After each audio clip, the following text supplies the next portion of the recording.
Hello and welcome to The Real Deal, a Real Madrid podcast with me, Jarod Hector, joined by Loconte and Taalib. What's up, guys? Yo, what's up? Pretty good. How's it going? Good. Joining you all after Madrid's 2-1 win over Mallorca. I feel like this fan base is so interesting, guys. It's like the sky is falling when things aren't going perfect. It's like, slow. We talked about this, Loconte, once Xabi Alonso got named the head coach. We said that this is going to be a slow burn, slow process. Development's not linear. We're going to see good things, but we're going to see a lot of problems still too. And we're going to have to just manage our expectations over time. The reality of the situation is that through 3 games, which the team admitted where they were treating like preseason before they head into the national break, Madrid is 3 for 3 with 3 points each and have 9 points and sit atop of La Liga. Ultimately, I don't think we could ask him more, right? Exactly. 1 goal conceded to round it up, and that with a bang. So I don't really know what the expectations of people were to begin with, but yeah, it's like one of these things where it's skewed, where they expect like Football Manager / FIFA type of things are going to change in a flip. But it doesn't happen like that. I think that we're seeing development, but it's a little bit slow. And as you said, it's still a preseason for them. Yeah. What about you, Talib? Yeah, same thing. Are we going to see 4-1s and 5-1s like we used to see in the past seasons? Probably not this early in the season. But again, it's a transition. It's a new coach, new style of play. La Liga teams are not still difficult to beat, even sometimes at the Bernabeu. But I think we played a pretty gritty game and good 3 points. Yeah. Let's start with the lineups in the first half. Xabi Alonso went back to what I think as of right now, given who is healthy and who is available, is what he considers his best 11. With, of course, Courtois, Carreras, Huijsen, Militao, Trent, Tchouaméni, Goulet, Valverde, Vini, Mbappe, and Mastantuono. I think for Xabi Alonso right now, with who is healthy and available, that is who he considers his best 11. Now, he will rotate. He will change over time. By the way, I think it's very obvious, guys, that he's not set in stone with that. Like, that 11 could change very simply. Like, oh, now this is my best version of my 11 as things develop, as players get in and out of form, as players come back healthy. So, again, I don't think we need to read too much into who's starting right now, but for sure, those are our players. And it was what I expected. We started the game as we have generally the last 2 games, which is on the front foot, dominating possession the first 15 minutes. And then kind of a little bit of a lull, right? Like kind of a sort of slowing down a little bit of the tempo and pace. And then that goal by Mallorca, look, I'm not going to sit here and say that it was lucky. However, 4 Madrid players basically ran into each other on that play, and the ball bounced off of the back of Muriqi. Now, yes, Muriqi is the guy who everybody knows are going through. You should mark, which they were doing, and they ran like a little sort of, screen action to try to get Tchouaméni off him. But still, the Madrid players just sort of, in that moment, I thought, lost their heads, ran into each other, and the ball glanced off his back in for 1-0. What'd you guys see on that goal? Yeah, I mean, that's kind of the thing. Funny enough, conceding to the guy who I wanted, if you remember on the episode, on the team for this exact reason. Of course, he's the guy with the most headed goals since he's come to La Liga. No shock there. As you said, there was a little bit of confusion, but I feel that this was the best start to a game that Madrid have had. Mm-hmm. I'm considering the opponent, the coach, their preparation time, and what they were lined up to do. It felt that Madrid were breaking everything that Arrasate had set his team to do from the first minute. Yes, things have tendencies to go wrong and not work out at all times, but this was the most impressive of the 3 games for me. Yes, we completely blocked Osasuna for playing, but it didn't seem like they were there to play. Then it was Real Oviedo, who actually, kudos to them, as we spoke on the last show, where they actually wanted to do things on the pitch.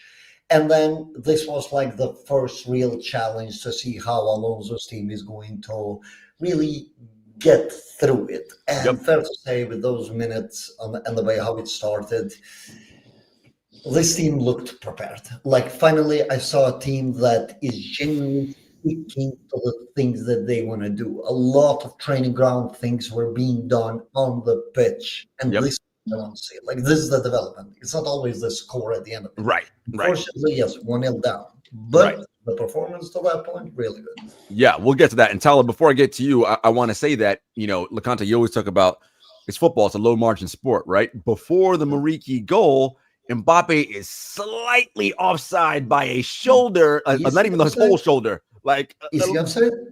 According to when I saw the VAR, he was his Yeah, shoulder was the a little left bit side. out. Yeah. This is my problem with the VR footage, right? Last year we had the Nicolas Pepe goal against Barcelona, which was going to tie the game up, if I'm not wrong. And VR shows the footage where he's clearly offside. At one point, attackers are going to be offside, right? But what VR never shows to you, or most of the time, is when the ball is played. We never got footage of the ball leaving Trent's foot while Mbappe is in that position. Mbappe starts in an offside position, as every elite attacker does, by the way, because they want to have the edge. Mbappe comes back right in a line with Valiant before he triggers his run. And you can tell that Trent is waiting for it. So yeah, I'm not buying that it was offside. I'm not here to complain about the officiating.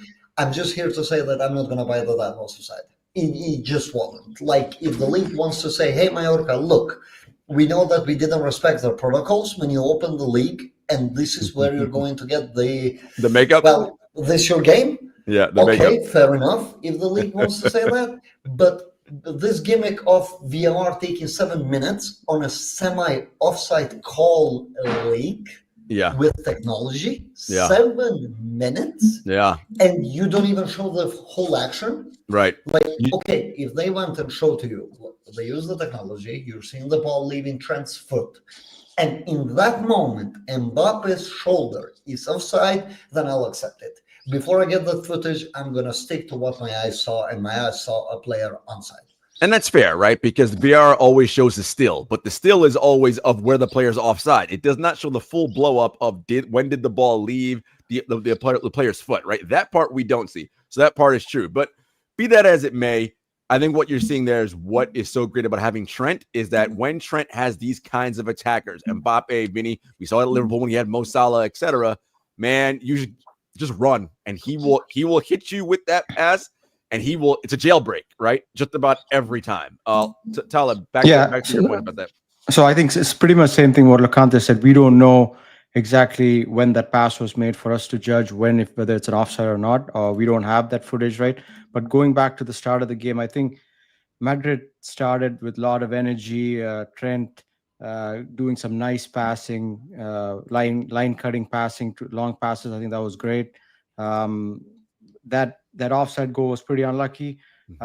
Going to the Mallorca goal, I think before the Mallorca goal, Madrid kind of slowed down a little bit because of that full energy start from the beginning. And that's when Mallorca started attacking, and then it led to the corner, right? Yep. Again, one thing I'm afraid that happened last season was players getting beaten in the air, something that probably we should be improving with. We have a lot of tall players, right? Dean, Chouameni, Militao's back. So I think this is something that needs to be improved. When you're facing Mallorca, this is something you should be clearing. So imagine if we face tougher teams. So again, Chouameni, Militao getting beaten in the air. Chouameni did not even jump on that play, by the way. So it was Militao jumping and then getting beaten. So I think that's things like this. Probably if you have a Ramos or a Pepe, they probably clear that ball, right? But again, learning curve for these players. No doubt. And I think, look, we saw the good of clearly what Madrid worked on in the training ground, and we'll get to that in a minute. But that was the bad, right? In terms of miscommunication when they're going to run, because it's very common for when an opponent has a set piece to run some kind of, in American football, you'd call it a brush screen, right? Something to throw the defender off of the main target guy as running interference. They're going to do that. That's just going to happen. So it's about you and your teammates communicating. Here comes the screen, switch, right? Just so you make sure that no one comes through unblocked, right? And for whatever reason, their communication was just off on that. They ran into each other and the ball bounced that way. In a low margin sport, that stuff matters, right? So we're down 1-0. Before we get to our goal, I want to talk about Massantuano and Trent on the right side, because you saw them working through some things, right? Figuring out who to That's go key. where, right? Some time and understanding who runs where and where they like to be. Both of them tend to like to cut inside, right? And I think they may be running into each other a little bit there. Number one. Number two, I also feel like, and this is not a, it is a criticism, but it's not like I think he's bad. It's just he needs time to develop. Mastantuono, to me, looks a little bit hurried when he's on the ball and like in a rush, and just he needs to, we talk about elite players and he's not there yet. The elite players look like they're going in slow-mo, right? They can go at half speed because they just know the timing, the pace, the pause, right? He doesn't quite have it yet, right? He's a little bit too rushed. What do you guys see with Mastantuono? I mean, I made a tweet about him. He was the player highlighted from the first half, in my opinion, because, football is two things, right? On the ball and off the ball, normally. The kid is very rough on the ball. Like, it's now, we can say 3 games. It's not really because he came on the first game, but you can 2 and a half, or 2 and a third, rough on the ball. So, but off the ball, like, that's where he's making everything happen. Is he more comfortable on the inside? That's clear. But I don't agree with the notion that he shouldn't be on a wing, because there were instances where he was so good coming from the wing on the inside, which opened both Mbappe and Vini up completely to receive. How many times have we seen Vini, like today on that first half, just receiving such free-man spots? All of that is happening due to that dynamic that Trent and Franco are bringing to the team, which is completely different. And I have one scary thing to say for the opponents. Madrid fans can be happy. Valverde is still not there. He's just not running as well as he should when the phases are being progressed. Right. So who is this? Who are you saying? Who'd you just say is not running as fast? Valverde. Yeah. Valverde. I mean, this kind of been like a general theme of the 3 games, right? But when Valverde gets there, which he will, this even scarier. Because if you're giving Vinicius that kind of space and momentum against attackers, which is what we expected to begin with, on consistent basis, like Taalib said at the start, it's still not the 5-1, 4-1 team, right? It immediately becomes that 5-1, 4-1, 4-0, 5-0, even 7 type of team, because those looks are going to become consistent. This is like, it's just that killer thing. And I think that for now, Franco is the enabler of that on this team. You saw the moment when he got tired that the team was getting clogged.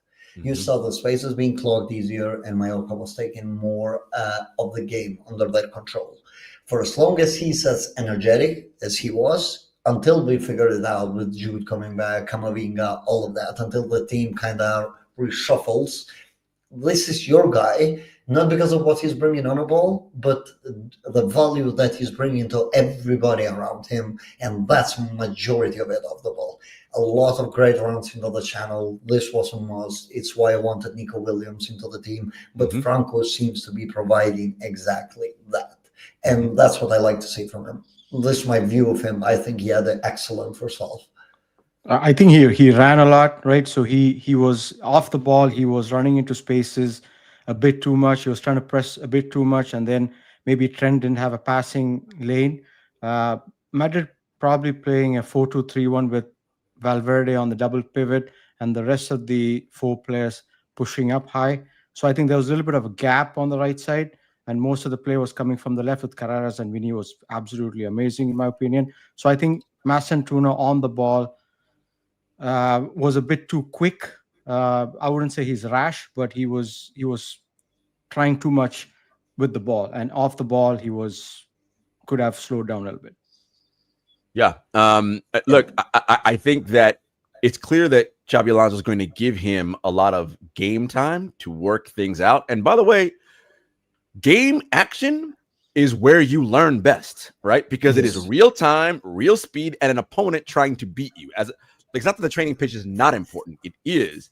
But for a young player who you think is going to be someone who's going to be very important, which obviously Xabi does and the club does, this is learning by fire, right? It's what we called for Arda to get all these past 2 years, right? It's to just, hey, man, throw him in the deep end and sink or swim. Figure it out, my guy. Now, the challenge when you do that on a team like Madrid is, we are not some development team that just hopes to do whatever. We're trying to win Champions Leagues, and so it's a balance you have to maintain. If you remember the River Plate game during the Club World Cup where Mastantuono played, he was energetic, but not this energetic. So coming to a new team, I think probably he wants to show the coach, working hard, pressing hard. I think, so maybe positional play needs to be probably improved, and that's probably he's going to learn. It's a new environment for him. I would say that it's a new environment, and you can tell. Like this, the last guy to join the group, ultimately. So I agree with you, Jarod, when you said that we're not a developing club. We're not. But I am still going to stand on the fact that the value that he brings offsets the things that he's doing poorly for time being. Of course, things are going to change. Of course. Things are going to change. He has. Taalib didn't want to call him rash, but I think he is rash. I wouldn't say rash, but he was trying a bit too hard. Not rash. Wrong word. He tries a bit too much and too hard sometimes, which I understand, right? Because this is the gap. Jude is coming back in a month and a half. And these players just want to secure their minutes as much as they can. They want to become as important as they can, as quickly as they can, which for an 18 years old might lead to this type of play. Correct. And reality is that it's not that with Alonso you get Jude is a guaranteed starter. Well, yes, he is a guaranteed starter, but not because of the money that he's making. It's because of the quality. Right. You saw him benching Vini last game, right? Like Alonso is not that you're the highest pace you're going to play type of coach. He's going to go with what he believes is the most useful for the circumstances. So all of these guys want to be as useful as possible to the team. Yeah, and I want to be clear about something. I'm okay with Xabi playing Franco as much as he is, because I trust Xabi in that if it gets to a point where he is not seeing the improvements he wants to see, he will sit him down and figure something else out. So I am totally fine with him using the game as development for him. Even though, yes, we are not a development club, he understands the importance of developing this player because this kid is going to be important to this club this season. So again, I'm good with that. And I trust Xabi implicitly to decide when, okay, I got to sit you now for a while or whatever he decides. I trust him wholeheartedly until he proves otherwise. And just to back Loconte's point right there, we've seen Brahim and Rodrigo start in the past this season, and we didn't see this much energy from either one of them when they're starting, and that's exactly what we're seeing with Frank. Correct. Yeah, I mean, the only thing in this is him going with Argentina. Look, I look at the positives. Where else could he have? Where else could he have played? Is he? You mean like because he's going with the national? With the national team, he's leaving with the national team. He got called up.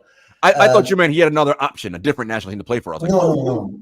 What I meant is that training now, especially during international break, becomes so important. Yes. So you want to have as many guys as possible in because the pace varies. So you want the guys to be there at all times. Look, in one hand, I'm happy because he gets to train with somebody like Messi. It's always a positive thing when you're training with some of the all-time greats. Always a positive thing. He can learn a thing or two, which I'm not against it. And he might get 10, 20 minutes a game and get to show a little bit more, maybe than he could at Madrid, due to the way how we play. We don't know how that is going to roll out. But on his case specifically, like last year I was celebrating when Arda was being called up by Turkey because we knew what was happening in Madrid. This time around with Franco, I just felt that I wish he stayed. Yeah, because those 2 weeks are really, really important. They're not just important. Right now, we get out of this preseason time. Right now is where the players have to come back. There's a reason, by the way, why Camavinga didn't play today or wasn't called up. Oh, yeah. I don't think it's the injury. It was just to avoid keep him away from France. 10 minutes. And that's it. That's great. But look, that's going to be great for us. The Brazilians are staying. Carreras is staying. Camavinga staying, Trent. Yeah, listen. So I like that for those guys. And my guess is, and my hope is that they will come out of the break kind of like a house on fire, a little bit like sharp and ready to roll. I want to go to the goal because this to me is the best of what you can work on in the training ground. And it's very clear that was worked on in the training ground. So we get a corner and Franco gets the ball out to Carreras. And by the way, I know we talk about him every show and how amazing he is, but my God. Like, I think it was Trent to Carreras. Franco to Trent. I think they were talking something just before they were taking the corner. Yes. Right. And Trent, I mean, Carreras is just so beautiful on the ball. Like, never hurried, like, knows exactly where he wants to go. He's a beautiful, beautiful left back. And he's only 22, so he can even get better. Anyway. He's very big, too. He's very big. Like, he's very big. For that technical quality, he's such a big... he's at least 6 feet tall, at least. Probably same size as... look at that. Even taller. And he jumps. He always wants to jump and yes, the ball. exactly. So that's the best part. Which I love. I love that. The tenacity of him is just... He by the way, of Mendy and Fran, basically, just much better because Fran is tenacious. Fran just always wants to be full gear, while Mendy is very laid back. While Carrera is kind of like the middle of the both of them. It is because he's got that. Knows when to and when not. When I watch Carreras, he almost has that like I'm too cool, like when he's on the ball, right? Like it's just like everything's like flicking off him. Like I'm okay, don't worry, which I love. We'll get that in a second also. Because he, by the way, much like Tchouaméni and Huijsen, is indispensable now, right? It's like when he doesn't play, we have major problems. So I mean, we haven't seen Fran that much. I know, but Fran is nowhere near as good as he is. No, definitely not. Right. I mean, we saw Fran on Club World Cup. Yeah, he did well, but it's not this. Yeah, right. He can't do this, and so Carreras has this beautiful ball into the box to Huijsen, who times his run beautifully, jumps, heads the ball perfectly back across the center of goal. I mean, Loconte, you or Taalib or me, we could have headed that in because it was we were just wide open. It was a thing of beauty. And by the way, kudos to Arda, because if you watch the replay, he's tracking the play the whole time. He's like, oh, there goes the ball in the air, and he just follows. I'm going to just sit and wait for the ball. I'm going to be here to knock it in. I thought it was a beautiful, beautiful goal. That's the automation side of Alonso's game, right? Like that's where you have to be a little bit more focused to the action. Like we spoke about the defensive laps, which happens. Here's an offensive one where the focus is fully there. Players are tracking. Nobody's getting on the space of the other. They're actually opening the space because they know the drill. They know what's going to happen once that happens. As Taalib mentioned, Trent and Franco were already talking to one another with what was going to happen inside the action. So every Alonso goal, really, I say Alonso, but every goal that we have scored on the Alonso era has kind of been like very much an Alonso goal. It's like the action. It's not happening out of nowhere. It's not a shot that's coming from 40 meters with 11 defenders ahead of them and hoping it can squeeze in. It's being worked out. Arda, kudos, great read, but it goes to show, right? You don't have to be the most physically dominant player to actually be a value on a box for as long as you understand and know what you're doing and what the team has to do. Sometimes you can be the decoy, and sometimes you can be the guy that nobody expects it. Like going back to Carvalho's goal on the Champions League final. Who expected Carvalho to have correct a goal from a corner on a Champions League? It's a training drill goal, and this is another one of them. Sometimes those guys can be your guys because, well, Raio, he's not going to focus on Arda. He's probably going to try to take out a Militao, a Tchouaméni, and when you have so much firepower that can come with the head, well, maybe you try to do something else, and that's what we tried to do. We just completely caught them off guard and scored. So that's kind of like the whole drill of it. It's just all about finding these holes on what the opponent might think and what you're actually going to do. You need to be ahead of them, first of all, tactically. So mentally, you need to be spot on and expecting that change to happen. Yeah, I think it's pretty much what Loconte added. I think who would have we seen in that position? Probably Jude coming in from behind and trying to hit that ball, and that's what Arda does. These kind of players, they're intelligent. They know how to make the run, when to make the run. Simple as Ronaldo being there a few seasons ago, he knew exactly where to be, right? And we can get half of that from some of these players, I think, and that's a good thing in terms of goals.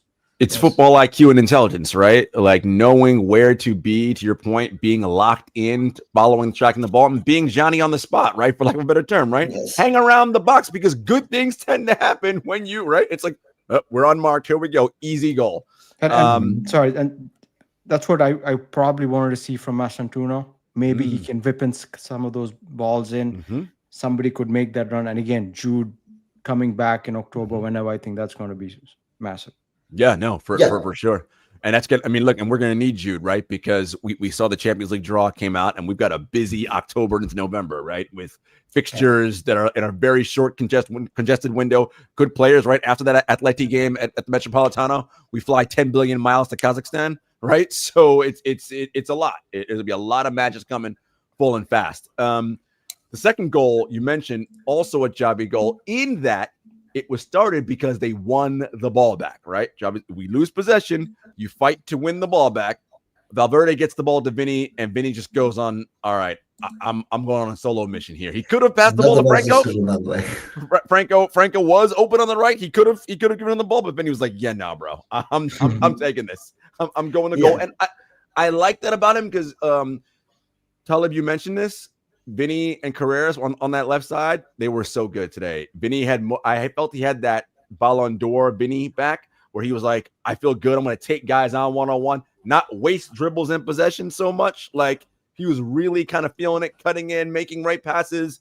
But that goal was, that was vintage Vinny, right? Super special. And yeah, now we go up 2-1. And I thought, what a response to going down 1-0, right? Remember last year, this team, when we conceded, we would see it, right? Guys' heads are dropping. It's like, oh, end of the world. And you're like, oh my God, is the team going to be able to come back? None of that happened. The goal scored. Okay, fine. No problem. Let's do what we're doing because they were confident in that. We know we can dominate the game, which we were possession-wise. We just got to convert our chance when we get it. And we go up 2-1. I mean, immediately after conceding, right? You could tell how Mallorca were getting suffocated. Like, this is where I really want to get into this. Like, Arrasate is one of the best coaches in La Liga. He is very good. And there's a little bit of misconception of the Madrid fans, which I do understand that not everybody is going to sit there and watch his Osasuna team or now his Mallorca. He's a very tricky coach to deal against because he's very wing-oriented, so you have to maneuver on his way. And you can tell the specific profiles that he puts into the team, and they always have to mesh and blend together. He actually did show a lot of respect to us, going with the 3 at back and changing it into a more defensive setup where our right-hand side was not going to be as much targeted by somebody like Mojica. But rather we got a more defensive fullback from them because he wanted to contain that Trent, Franco, Fede, and Mbappe. Actually, he's taking notes of Mbappe just going off the right side now and finishing those dribbles. You could tell that he wanted to completely shut that down. But this is where Alonso's beauty to me came in. He knew what to expect. He knew that there's a team that's going to heavily attack the wings is coming in. So what you do to these teams, at the moment when they trigger, going wide, you trigger on the inside. We mentioned the goal that Mbappe scored, right, from Trent. It's not just a moment of brilliance from the players. It's also what they were instructed to do.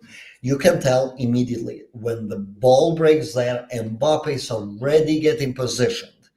And that's why I said that the offside can be or cannot be whatever. It's the action that matters. You saw that action happen from Trent 3 times during the first half. It didn't happen once. It wasn't one and gone. That's what I said the design was. The wing-oriented teams, you want to cut them centrally as much as you can. And that is really what was happening. There were times when our left wing was completely open. What I mean by that is the fact that neither Carreras nor Vinicius were by the byline. Both of them were on the inside. Carreras was basically a midfielder there with Huijsen, because we were pushing the line so high, and Vini was on the inside near Mbappe once Mallorca were on a block. This wasn't your standard team where the ball is going to go to the touch line, the dribbler is going to get it. Look at Vini's dribble sequences. Majority of them start very near the penalty box. It's by design when the switch happens. And I really like that. The attention to detail that much, because this is arguably the scariest coach for me in La Liga. Arasati, he's what the scariest. What you're seeing, guys, right, Taalib, is that unlike under Ancelotti, where we were like, I was going to say that, yeah. We weren't sure, or no, we were sure. There was no real strategy or plan to deal with how a coach works, right? Whereas Alonso morphs. Oh, this is what we're doing today? As Loconte just so articulately pointed out, attacked centrally, right? Like to shift and morph and change. And again, because the squad has that drilled into them prior to the match, and because they know they have a structure to fall back on out of possession, which is win the ball back high up the pitch. So, right, like you have something to rely on. With Ancelotti ball, it was like, okay, this is happening. What do we do? I don't know, because we have no plan.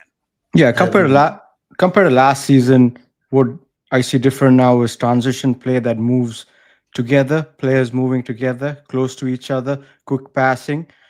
Last season, we saw somebody from the midfield, Chouameni, passing all the way to Vinny, and there's a big gap in the middle, and Vinny tries to dribble or whoever he can. But now we see players working for each other, moving in transition together, and that's why you see Carreras on the left-hand side with Vinny. Vinny has enough time to cut inside, whereas Carreras stays right behind. Right, so you have players close to each other, and then you have that central player of Arda or Mbappe coming to get the ball. So you have a lot of good players together that we probably didn't see because there's too much of a gap, players playing for themselves. Compared to now, it's more of a very team-oriented play or tactical play that Alonso has drilled in. To spread compared to now. Yes, without question. And before the half, we have our second goal called off. Vinny wins the ball back. Hello, Mr. Vinny, out of possession, working to win the ball back. Right, something he's doing clearly much more this season. He wins the ball back, gets the ball, springs it to Mbappe. Again, ruled offsides, but you see it. It's there, right? We see when the team presses and wins the ball back, like because of the attacking prowess on this club. When everything is crystallized and we have it together, what you guys said earlier, this is the 4-0, 4-1, 5. This is this team, because you can't stop that attacking group when we're doing that. Yes. By the way, just saying, because we have this pressing, Vini is not having to run 14 kilometers a game to win the ball back. That's what was my point all this time. Just provide an environment. They're going to do it. Chouameni either. Also Chouameni. I'm sorry, not Chouameni, Valverde. Valverde, yeah. He doesn't have to run up and down anymore. Valverde for one thing that I'll say, Jesus, he's impeccable when it comes to the moment when that turnover is forced. He's just unbeatable. He's gonna get that ball. Like once the ball has slightly moved out of the receiver's feet, he goes like, this is mine. And there's just an artificial transition generated exactly there and there. You can see the field, how it tilts in Madrid's favor, no matter what, no matter the circumstances.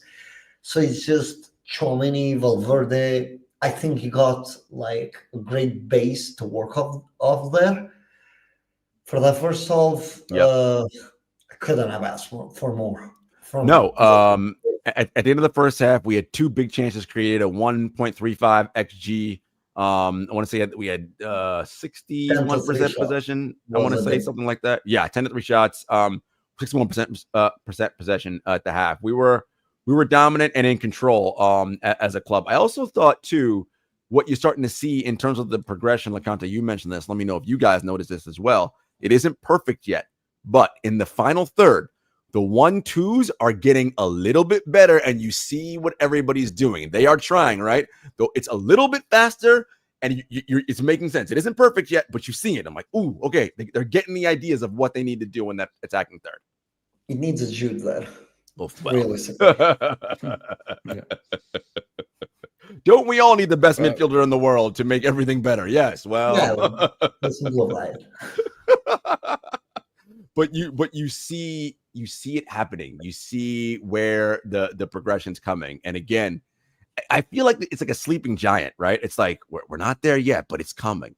And to me, because we're able to win these matches without being fully there, this is all a good sign and good things to come. Now, we do have issues to talk about, which we will in the second half, right? Which is around the same time, between the 60th and 70th minute, somewhere around there, shit falls off a cliff. It's like if you know when you play video games and you're looking at your guy's energy level, it's like we're on red and blinking at that hour. It's like, okay, we got problems now. Very low. Right, that's exactly what's happening here, and we got nothing. And it's like, okay. And to be fair, Mallorca's also, they switch things up a little bit, right? They go 2 up top now, next to Mariki, and then it's like, okay, they're pushing because they figure we can get a goal and get a result out of this, right? And push and force. And we saw some incredible, brilliant individual interventions from players. Yep. But what did you guys see in the second half? And I thought, obviously the goal, the Goulier goal that got called back, Mastantuano created that all, right? That was a quick 1-2 in the box. He makes the quick turn, gets the shot off. Unlucky bounce, comes back. It hits Goulier in the side of his shoulder. I'm like, what's he? I mean, unless you cut off your arm, it's going to hit your arm there. There's nothing you can do there. It's going to hit you in the arm. But it's here, so people can see. Arm is here. It's not spread like this. Right. It's inside the body. But I think the problem is in the box. If the ball hits the hand, whether it's on the back, if it's in the front position, that's automatic penalty, automatically foul, right? So the commentator said that the rules were shifted into, if it's a penalty, then yes, it's different. The hand rule applies differently. But if it turns into a goal, for as long as there's been a hand contact and the hand was spread a little bit, they can call it off, which is insanity to me. If that's really the rule, like we didn't have enough time to go and look now if that's the rule or not. But because when you watch it, right? Okay, was the hand the reason Arda scored the goal? I say no. Yes, it hit him in the hand, but remember, the shot, rebound. The goalie saved it. Was a rebound, right? Yeah. Had the goalie pushed it out somewhere else, Arda doesn't get it, right? But he pushed it right back to him. It wasn't the hand's fault, right? Like, so this is when we get into that sort of like if the ball hit the hand, clear it, just shoot it on other players' hands, and you're fine. It doesn't matter with that. If the ball hit the hand versus the chest, the bounce of the ball, maybe we need to look at how much the ball still back, goes right? the same. I don't think the path changes much. Very gray line there. Yeah, I think it happens the same way. But so I mean, look, Madrid had 3 goals called back today. I mean, so when people talk about, they love to online call us VAR-drid, for VAR is always working in our favor. And I saw someone in the chat wrote this: since the introduction of VAR, Real had 37 goals disallowed, Barca 14, right? And I'm not saying it's a conspiracy. All I'm saying is that people love to say we get all these calls beneficially go our way. Okay, if the total number says that, we also have the most calls go against us also, right? So ultimately, it washes out, right? Like most goals given because of VAR, most goals taken away because of VAR. What are we doing? Ultimately, I think that Madrid are more favored than they're hurt when 38 games are said and done. I stand by that.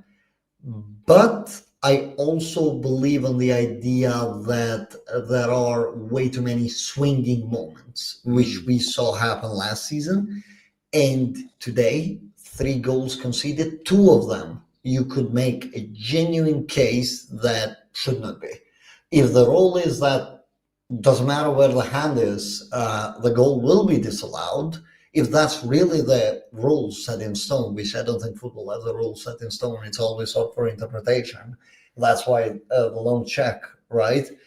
So it's just, if you're not given that offside as a goal, where you know that you're taking a very long time, you need to take a more lenient stance into the second one that's controversial. Like that's kind of always been the role of fair officiating. Like we have referees saying that, oh, I gave Griezmann a penalty on the Champions League final because I realized that we made a mistake on the other hand, which evens it out.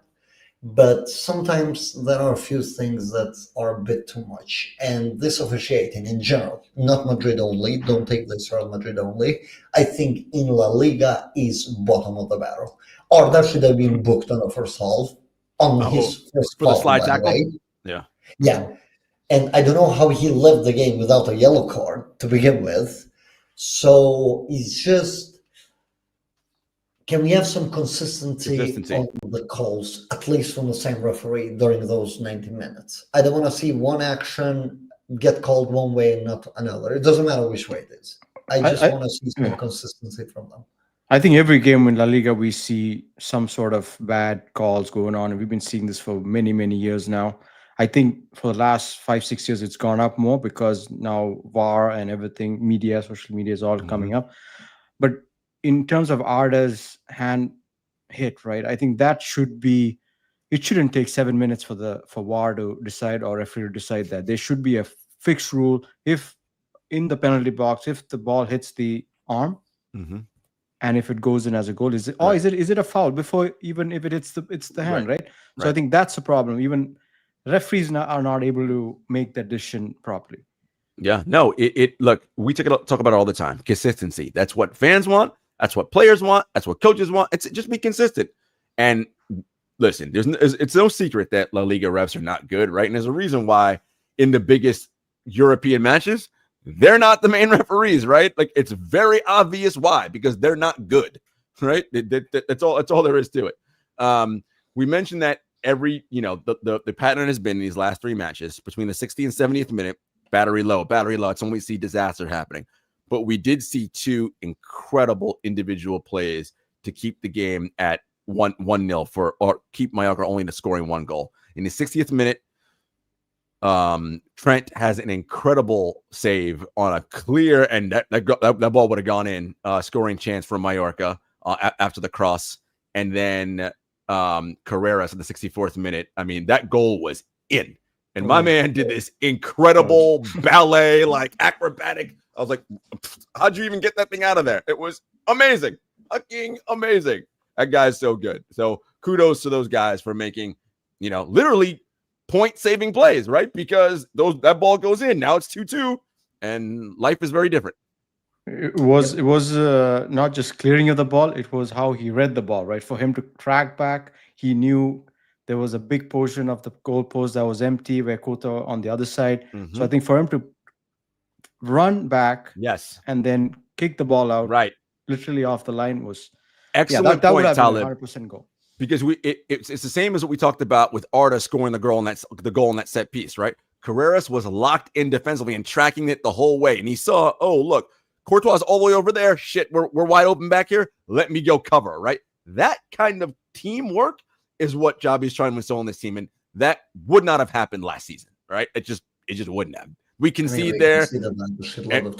Well, right. We probably lose this game last year, probably, right? This is the reality.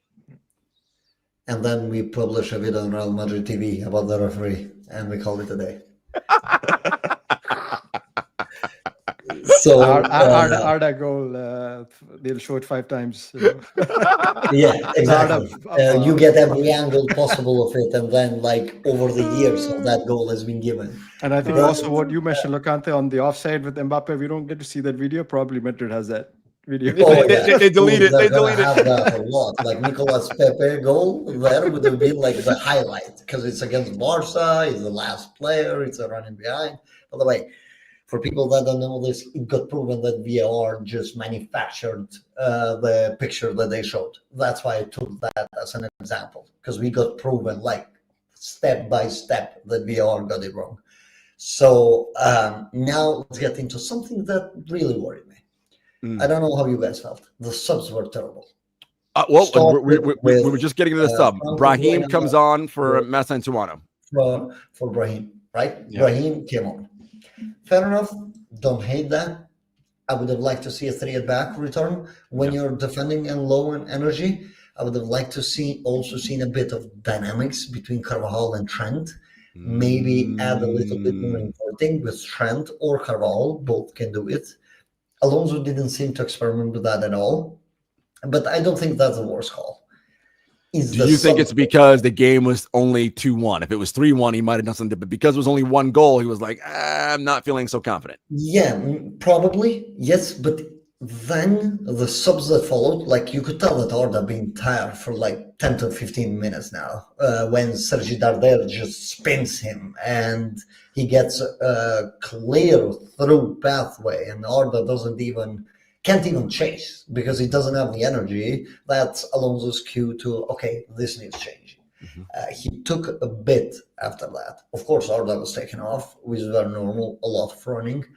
But where I didn't agree with is not bringing Gonzalo on, but bringing Rodrigo. Yeah. This is a game where you're chasing. Yeah. And Mbappe, surprisingly, I don't know what he's done. You can tell that he's lost weight. So much energy on him. And I'm getting replies. People are saying, oh, why isn't he rotating Mbappe? Maybe because this is the freshest guy that we have right now. Literally. Yeah, he's... You can see the energy. He's as good as Ronaldo. So you don't take Ronaldo out, right? So it's the same thing. If you have somebody who can change the game in 1 second, you don't take him out. Correct. Yeah, Go ahead, Loconte, sorry. There is that, because this guy has a goal in him at any point. But it's also the energy levels, right? He just seems much higher. He brings Rodrigo. So that naturally slows the team down and asks them to hold the ball. So normally you're putting Rodrigo on fire here and you're putting the team on fire. I'm not saying that Rodrigo doesn't run. Rodrigo just doesn't have the athleticism to run to the expected levels during those moments. Yeah. If you add Gonzalo, though, you're adding a channel runner, a player that you can find from the defense, literally, because you have a lot of passers. I didn't agree with the subs. I felt they made the game for us much worse to control. And this is the first time where I'm kind of questioning Xabi's decision-making on the momentum of the game and how he's reading it. This is how I saw that. You know, I think we always talk about this, right? Game state is so critical and it will determine what's what, right? And what a manager wants to do in any situation. Mallorca had, at this point, grown into the game in the second half, right? They were creating some opportunities. And, you know, I think, and it's, look, coaches are human. Like, we all love Xabi and think he's great, and we do. But he's also allowed to be more conservative and nervous when he thinks, like, I don't know if we can hold on if I go X, so let me do Y, right? And I think that was his thought process. Like, I got to just basically hold on for dear life here, right? And hope that we don't, and in some ways, slow the game down, right? Keep possession, take the air out of the ball a little bit, as we like to say in basketball.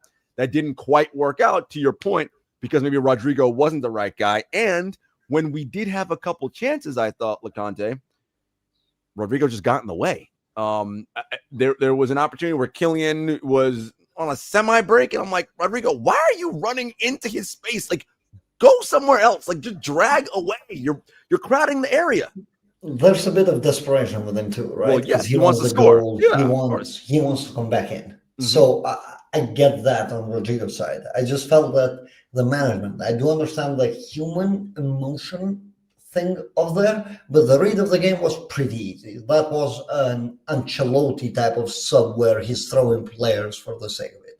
Ceballos had no other option. That's fair enough. Helped wind down the storm a little bit.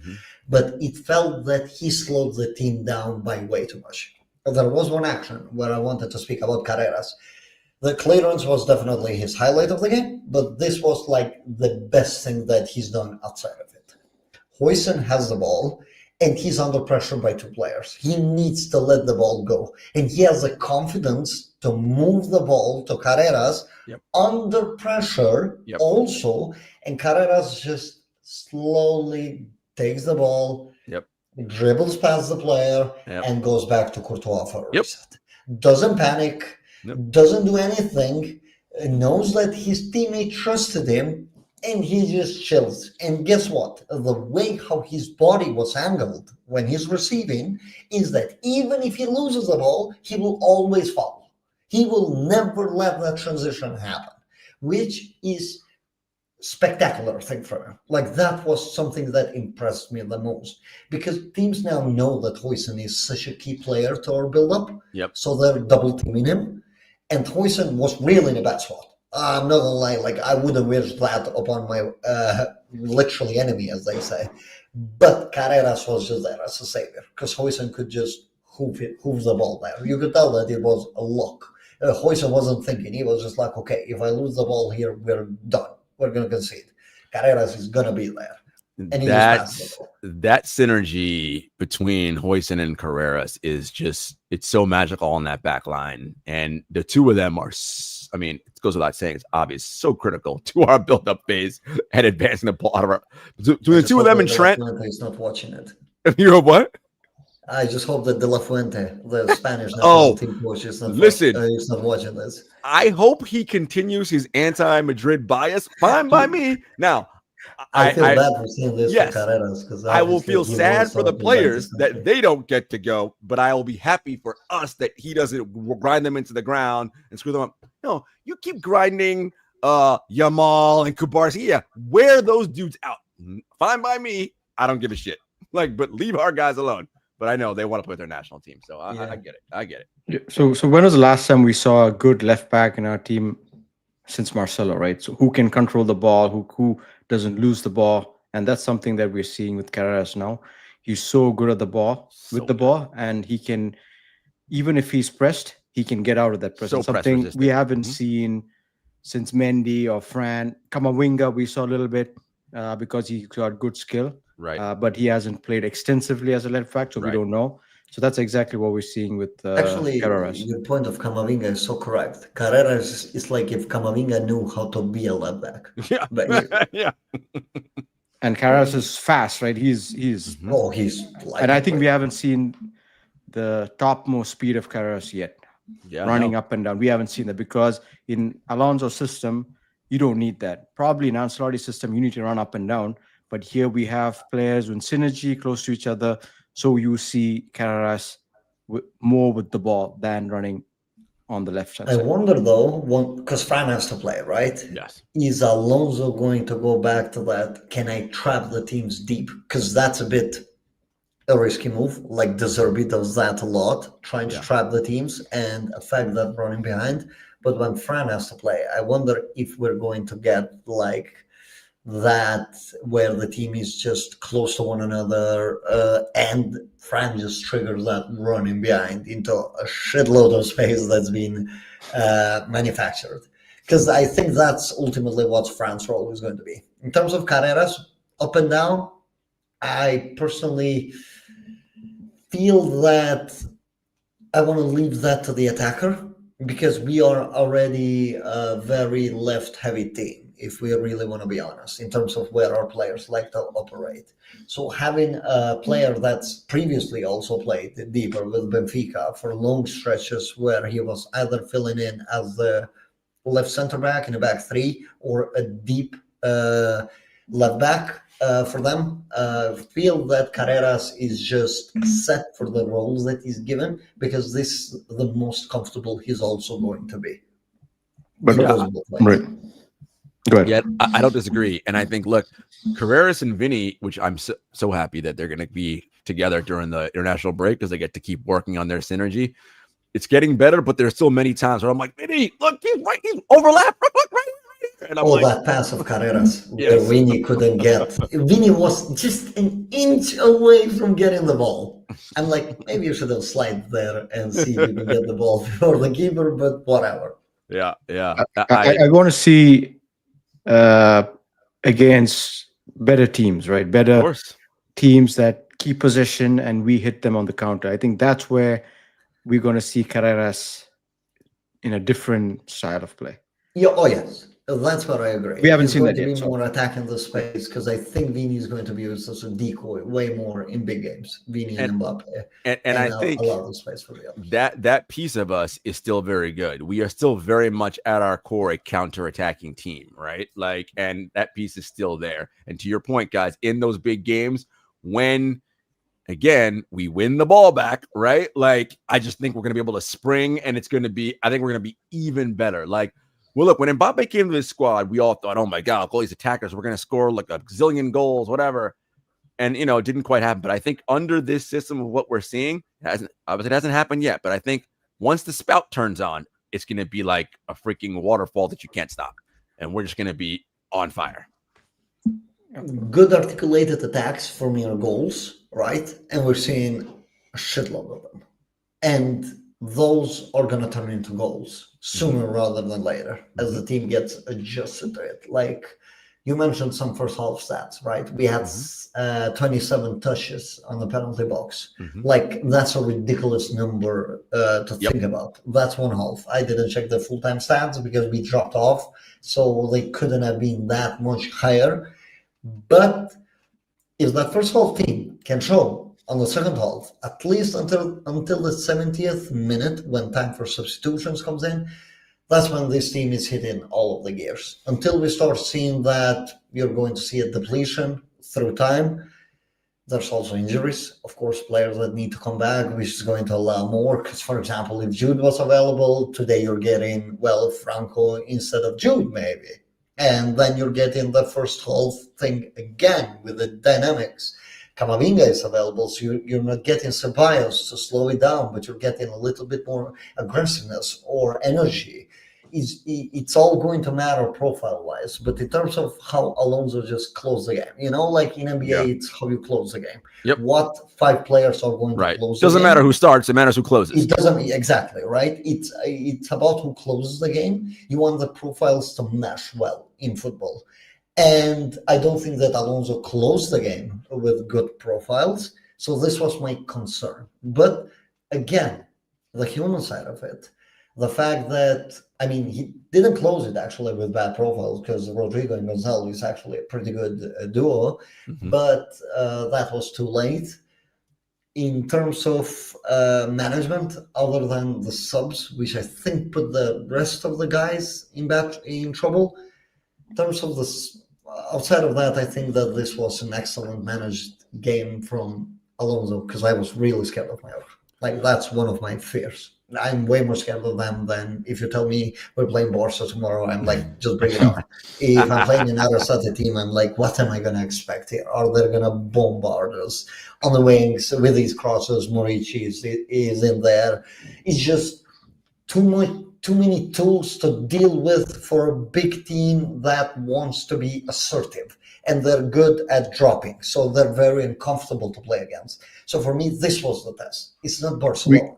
I know how they're going to handle it. We saw from the 70th minute when the subs came in, 66th, 68th minute, whenever that was, we controlled the game much more. It was very slow. We kept the ball more. It wasn't rushed. It wasn't, Rodrigo was doing his thing from the left. But I think from Alonso's point of view, maybe something that he saw was we needed to control the game in a very slow tempo and just see out the game. Now, if Mallorca had scored a goal, probably things would have been very nervous, but it didn't happen. So maybe we don't know what Alonso's thinking, but I think he saw that there were too many tired legs. That's one thing. First subs came after that. Again, just slowing the game kind of worked in our favor this time. Yeah, you made my point though, because if Mallorca conceded, how is that group going to change it? The group of players that were there. Look, on a natural sense, it would have made sense. It worked out in the end, but if you conceded, how are you sorting that out? Like, this is my question. This was like the most questionable thing about Ancelotti last season, and that's how these subs felt. It's just not on the momentum of the game. He needs, at least today, I don't think that was an issue on the previous 2 ones, because we were in control for a good portion of that, or he put us back in control. For this game, I don't see control if you're passing the ball around, just slightly more. I see control of how much of the ground you're taking up. From a defensive point of view, we had an excellent game, right? So except that first goal, it was a solid defensive game. Excellent there was hardly... No, I mean, from a defensive point of view, Mallorca didn't have any chance. Again, I mean, that's Alonso, kind of been a theme, right? First 3 games, it's kind of been a defense-first type of team. But I'm just saying, a goal can happen, like a shot from 40 meters. Like the goal they scored. right? Like, The goal they scored. Yeah, there you go. Like with the back. It's not even with his head. It's with the back. So it's just like Ancelotti used to fall trap on this a lot, but Ancelotti used to suffer for it. I mean, his used to be way worse decisions. Yeah. But Alonso's one, for me, that was kind of like the minus of giving him a 10 out of 10 for today. Literally, just the subs. I'm going to go to some Alonso coach shortly, but one thing that really concerned me late in that game, Mallorca secured a corner kick, and Brahim was checking Mariki. I was like, what the hell is going on right now? Brahim's like 4'11". What are you guys doing? Like, it's just these random sort of like moments of, we saw the last season also. Things like this, quite a lot. Yeah, and it's like, hey guys, let's just be mindful of Tchouameni. It's like, like Loconte, you watch a lot of NBA. I don't know if you do, Taalib. Like, you'll see where a defender switch, and you'll see a big guy take his little teammate and throw him out of the way and come in like, you can't check that, dude. Like, it's got to be do this. Like, Tchouameni's got to be like, get lost and go get somebody else. I got this guy, right? But that awareness. That's where though Brahim might be, because as it was mentioned, Brahim can be a bit of maybe a very uncomfortable player to be against, because he might be a bit too physical on him, like because he's so small, right? It's so funny. So he might be uncomfortable. Doesn't even let him. It might be done for that. And maybe the defensive scheme was pretty much just you have to be proactively looking to get the ball out rather than challenging, which is what they did. One thing I'll question here is that Thibaut used to come out of his line a lot more during corners. We're not seeing it all that much this time around, outside of that transition which he created for Arda, where we saw that Arda is knackered when he attempted the dribble. I would like to see Thibaut come a bit more, because goalkeepers are favored a lot in dead ball situations. Yeah, like one touch in them and it's called a foul. Literally, they're favored a lot. And you have to manipulate these roles, just like Guardiola does, for example, with tactical fouling. Like you can see Man City just racking up foul, but they're not getting any cards, they're not getting anything, because it's just these small ones to kill the rhythm. And you can abuse this with a goalkeeper, though. You literally have a guy that's 2 meters tall and that can jump on top of it. Maybe get him into attackers a bit more. Get him, if you feel that the situation is too uncomfortable, just get him to do some shenanigans, just so you get the away. That's a way to control games too, right? So whatever ways you can do is necessary. Depending on what Brahim, before I get to the Xabi quotes, are so right, because one of the things that he is good at is he's got a very low center of gravity. He's very strong, like in his base, and you can't shrug him off the ball very easily the way you can Arda, right? Like you can just kind of push Arda off the ball. You can't really push Brahim off the ball like that. And that's an area where for Arda to be what we want him to be, he cannot get pushed off the ball so easily, right? Like he has to be much stronger on the ball. And I think he's 19, or 20. He has time to still physically get stronger in that area, and I think he needs to do that. Xabi said after the game, we weren't good at pressing in the opponent's half after losing the ball today. Our attack was better today, but our pressing was worse. We need to work on that. What do you guys see on that? I thought there were moments where the press was not very good. Attacking-wise, I thought we created quite well, but we didn't. That's one thing I didn't know. There were a couple big moments where we won the ball back, but our in-sync collective was not as good as it has been the first 2 games, to my eye. Yeah, off the ball. General notion. Yes. Yeah, off the ball, there was some issues with the pressing. It wasn't sync. We didn't see a low block Mallorca, so they didn't play the game, compared to the other 2 games. So I think, maybe I didn't see a huge problem with pressing because we just had the ball way too many times, right? We won position. We gave away more than 3 shots, so I understand where that quote is coming. I think again, this 2-week international break. Yes, some of our players will be away, but the ones that stay, this will be a nice sort of build out of the preseason for Xabi and his squad. I think you'll see, okay, where's some things that we know that we've got established at work, we're going to keep. Some things I've tried that we got to throw away because we're not good, and he's also seeing profile wise what the players can do.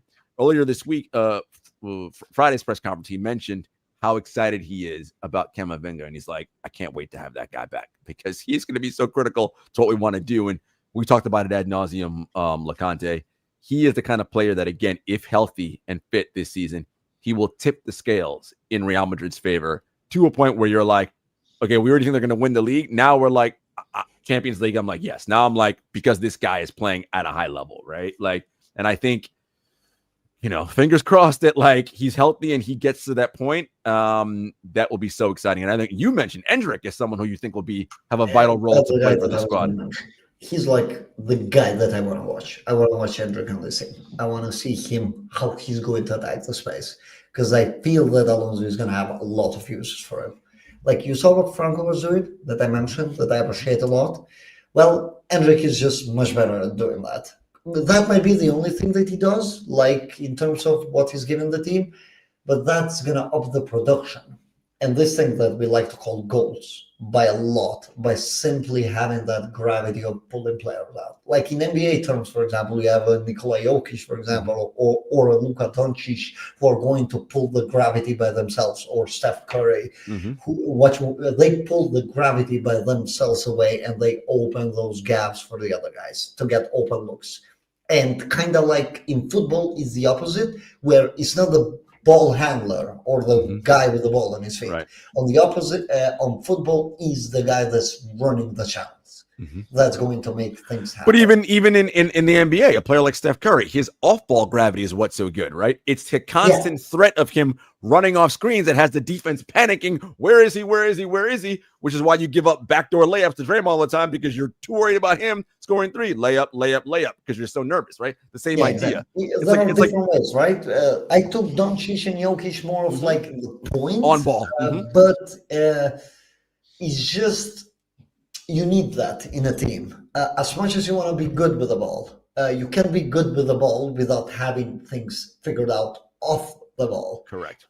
And to be good off the ball, you also need to be good against the ball. It's kind of like this curve that Alonso is going with. So first, you can tell he's prioritizing against the ball. This team needs to be great against the ball. Once they're great against the ball, I want them to be great off the ball. We had the quote where he said, I told Fran to run more into the penalty box. That's why the goal came, right? Like, those are early signs of Alonso as a coach. He understands what is required. He was a midfielder himself to begin with. A midfielder gets freed up to make the pass when the run is triggered. That opens up the holes. And we're seeing that little by little improve a lot. Yeah, absolutely. All right, so we have now 2 weeks until the next Real Madrid game. Some of our players will be away on international duty. The rest will be here. One, do we think on Monday, when the transfer window closes, that anybody else will be a part of this team? I don't think so. Yeah, I think the team's pretty much closed. Ceballos would have been the last one. I think that one didn't fall also. I don't see that happening.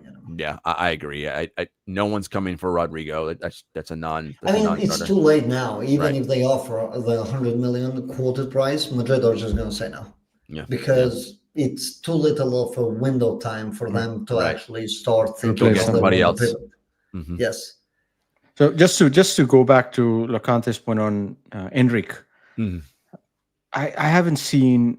So we've seen bits and pieces of Endrick last season and off-ball movement. We didn't see much from that because he always had cameo performances. And whenever he had the ball, he used to run with the ball, and sometimes he used to lose it, and sometimes he used to score those golazos. But I would like to see Endrick play that Massantuno role, how he can contribute to this team, because in my opinion, he should have gone on loan probably. But he's here, and I think it'll be interesting to see how he's going to play in the system. I think he's here for a reason, because they rejected calls. And from watching just Leverkusen, right? I'm just going by Leverkusen film.